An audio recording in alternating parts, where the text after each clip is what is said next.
Welcome to my YouTube channel. ನಾನಿವತ್ತು ಮಾಡ್ತಾ ಇರೋದು ರೆಸಿಪಿ ಯಾವುದಪ್ಪ ಅಂದ್ರೆ ಬದ್ನೆಕಾಯಿ ಎಣ್ಗಾಯಿ ಪಲ್ಯ.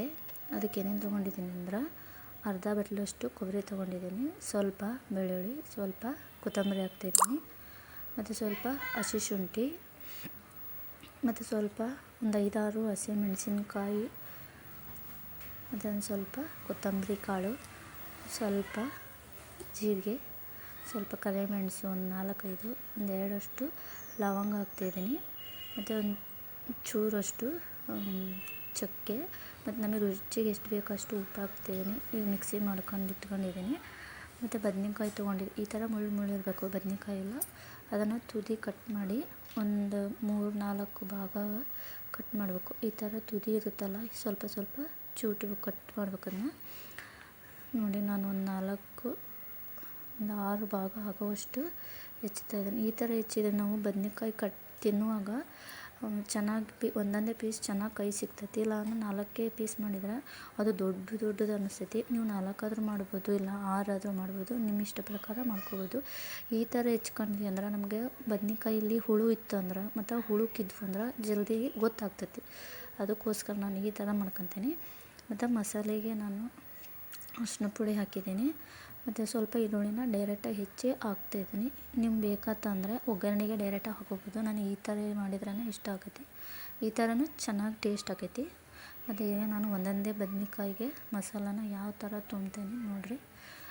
ನಾನು ಆ್ಯಕ್ಚುಲಿ ಮಸಾಲೆಗೆ ಸ್ವಲ್ಪ ಗುರಳ್ ಪುಡಿ ಹಾಕ್ತಿದ್ದೆ, ಬಟ್ ಗುರಳ್ ಪುಡಿ ಖಾಲಿಯಾಗಿತ್ತು, ಅದಕ್ಕೋಸ್ಕರ ಹಾಕ್ತಾಯಿಲ್ಲ. ಇದ್ರೆ ಹಾಕ್ರಿ, ಭಾಳ ಅಂದ್ರೆ ಭಾಳ ಟೇಸ್ಟ್ ಆಕೈತಿ ಗುರಳ್ ಪುಡಿ ಹಾಕಿದ್ರೂ. ಇದಕ್ಕೆ ನೋಡಿರಿ, ಈ ಥರ ತುಂಬಬೇಕು. ಎಲ್ಲ ಕಡೆಗೆ ಮಸಾಲೆ ಚೆನ್ನಾಗಿ ಹಿರ್ಕೋಬೇಕು, ಆ ಥರ ತುಂಬಬೇಕು. ಬದ್ನೆಕಾಯಿ ಮೇನ್ ಚೆನ್ನಾಗಿರ್ಬೇಕು. ಬದ್ನೆಕಾಯಿ ಅದು ಕಡ್ಡಿ ಇರ್ತೈತಲ್ಲ ತುಂಬಲ್ಲಿ, ಅದ್ರಾಗ ಮುಳ್ಳು ಇರಬೇಕು. ಹಂಗಾದ್ರೆ ಬದ್ನೆಕಾಯಿ ಚೆನ್ನಾಗಿ ಟೇಸ್ಟ್ ಆಕೈತಿ, ಪಲ್ಯನೂ ಚಲೋ ಆಕೈತಿ. ಮೇಯ್ನಾಗಿ ತರಕಾರಿ ಟೇಸ್ಟ್ ಇರ್ತವೆ ನಾವು ಮಸಾಲೆ ಹಾಕಿ ಅಡುಗೆ ಮಾಡಿದ್ರೂ ರುಚಿ ಆಕೈತಿ ಮೇಯ್ನಾಗಿ. ನೋಡಿರಿ, ಈಗ ಬದ್ನೆಕಾಯಿ ಎಲ್ಲ ತುಂಬ್ಕೊಂಡಿದ್ದೀನಿ. ಒಂದು ಪಾತ್ರೆ ತೊಗೊಂಡು ಬಾಣಲಿಗೆ ನಂಗೆ ಎಷ್ಟು ಎಣ್ಣೆ ಬೇಕೋ ಅಷ್ಟು ಎಣ್ಣೆ ಹಾಕಿದ್ದೀನಿ. ಮತ್ತು ಸಾಸಿವೆನ ಚಟಪಟ ಅಂತ ಸಿಡಿಸ್ಕೋಬೇಕು. ಅದು ಚಟಪಟ ಆದಮೇಲೆ ಸ್ವಲ್ಪ ಕರಿಬೇವು ಹಾಕ್ತಿದ್ದೀನಿ. ಮೇನ್ ಕರಿಬೇವು ಫ್ಲೇವರು ಚಲೋ ಅನ್ನಿಸ್ತೈತಿ, ಮತ್ತು ಸಾಸಿವೆನೂ ಚೆನ್ನಾಗಿ ಅನ್ನಿಸ್ತೈತಿ. ಮೇನ್ ಇದು ಒಗ್ಗರಣೆ ಮಾಡ್ಕೊಂಡ್ಮೇಲೆ ನಾನು ಒಂದೊಂದೇ ಬದ್ನೆಕಾಯಿನ ಹಾಕಕತ್ತೆ ನೋಡಿರಿ. ಬದ್ನೆಕಾಯಿನ ಒಂದೊಂದು ಹಾಕಿದ್ಮೇಲೆ ಅದು ಎಣ್ಣೆಯೊಳಗನ ಒಂದು 1/4 ಗಂಟೆ ಚೆನ್ನಾಗಿ ಫ್ರೈ ಮಾಡಬೇಕು. ಒಂದು 10 ನಿಮಿಷ ನಡೆಯುತ್ತೆ ನೋಡಿ. ಈ ಥರ ಫ್ರೈ ಮಾಡಬೇಕು ಚೆನ್ನಾಗಿ, ಅದೆಲ್ಲ ಎಣ್ಣೆಗೆ ಹಿರ್ಕೋಬೇಕು ಬದ್ನೆಕಾಯಿ. ಆವಾಗಲೇ ನಾವು ಮಸಾಲೆ ತುಂಬಿದ್ದು ಹೊರಗೂ ಬರಲ್ಲ, ಟೇಸ್ಟು ಆಗ್ತಾವೆ ಬದ್ನೆಕಾಯಿನ. ನೋಡಿ, ಈಗ ನಾನು ಮಸಾಲೆ ಉಳಿದಿತ್ತಲ್ಲ ಅಷ್ಟನ್ನು ಹಾಕ್ತಾಯಿದ್ದೀನಿ. ನಮ್ಗೆ ಎಷ್ಟು ಬೇಕೋ ಅಷ್ಟು ನೀರು ಹಾಕ್ಕೋಬೇಕು. ನಮ್ಮ ಮನೆಯವ್ರು ಇದ್ರದ್ದು ಗಸಿ ಒಳಗೆ ಅನ್ನ ಉಣ್ಣೋಕೆ ಇಷ್ಟಪಡ್ತಾರೆ. ಸ್ವಲ್ಪ ನಾನು ಜಾಸ್ತಿನೇ ಗಸಿ ಮಾಡತ್ತೀನಿ. ನಮ್ಮ ಕಡೆ ಎಲ್ಲ ಇದು ಗಸಿ ಅಂತಾರೆ, ರಸನೂ ಅಂತಾರೆ.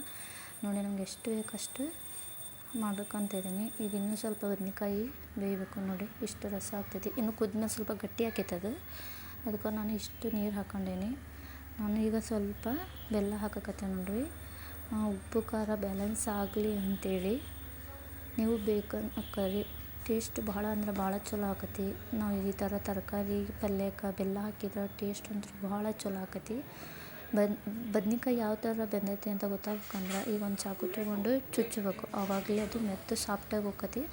ಆವಾಗ ಅದು ಕರೆಕ್ಟಾಗಿ ಬೆಂದೈತಿ ಅಂತ ಗೊತ್ತಾಕೈತಿ ನೋಡಿರಿ. ಈ ಥರ ಈಗ ಆಲ್ರೆಡಿ ಇದು ಬದ್ನೆಕಾಯಿ ಬೆಂದಿದೆ. ತೀರ ಭಾಳ ಅಂದ್ರೆ ಭಾಳ ಬೇಯಿಸಬಾರ್ದು. ಈ ಕಡೆ ಹಸಿ ಮೀಡಿಯಮ್ ಬೇಯಿತು ಅಂದ್ರೆ ಬದ್ನೆಕಾಯಿ ಪಲ್ಯ ಭಾಳ ಅಂದ್ರೆ ಭಾಳ ರುಚಿ ಆಕೈತಿ. ನಿಮಗೆ ಯಾವ ಥರ ಬೇಕಂದ್ರೆ ಆ ಥರ ಬೇಯಿಸ್ಕೋಬೋದು. ನಮಗೆ ಒಂದು ಸ್ವಲ್ಪ ಮೀಡಿಯಮ್ ಬೆಂದ್ರೇ ಚೆನ್ನಾಗಿ ಅನಿಸ್ತೈತಿ. ಈ ರೆಸಿಪಿ ಇಷ್ಟ ಆದಂದರೆ ಒಂದು ಸಲ ಟ್ರೈ ಮಾಡಿ. Thank you.